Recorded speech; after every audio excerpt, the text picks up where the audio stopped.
সংবিধানের পঞ্চদশ সংশোধনীর পুরোটা বাতিল চেয়ে শুনানি শেষে আপিল করেছেন সুজন সম্পাদক বদিউল আলম মজুমদারের আইনজীবী।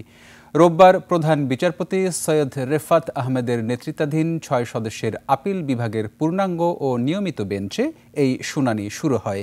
এর আগে পঞ্চদশ সংশোধনীর অংশ বিশেষ বাতিল করে হাইকোর্ট রায় ঘোষণা করেছিলেন। তারই বিরুদ্ধে করা ৩টি পৃথক আপিল আবেদনের ধারাবাহিকভাবে শুনানি চলছে আপিল বিভাগে।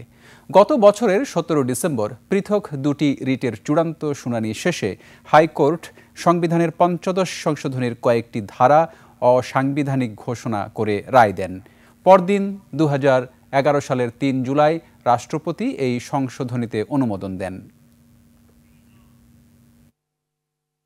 আমরা হাইকোর্টে চেয়েছিলাম যে পুরোটা সংশোধনী যেন ওনারা বাতিল করেন, কিন্তু হাইকোর্ট কিছু কিছু অংশ বাতিল করেছেন আর বাকিটা ভবিষ্যতের সংসদের বিবেচনার জন্য রেখেছেন। তো আমরা বলেছি যে হাইকোর্টের যে এই অ্যাপ্রোচ এটা ভুল ছিল আইনগতভাবে, কাজে এটা এখন আপিল বিভাগের এটা সংশোধন করে হাইকোর্ট বিভাগের রায় বাতিল করা উচিত এবং পঞ্চদশ সংশোধনীকে পূর্ণাঙ্গভাবে বাতিল করা উচিত।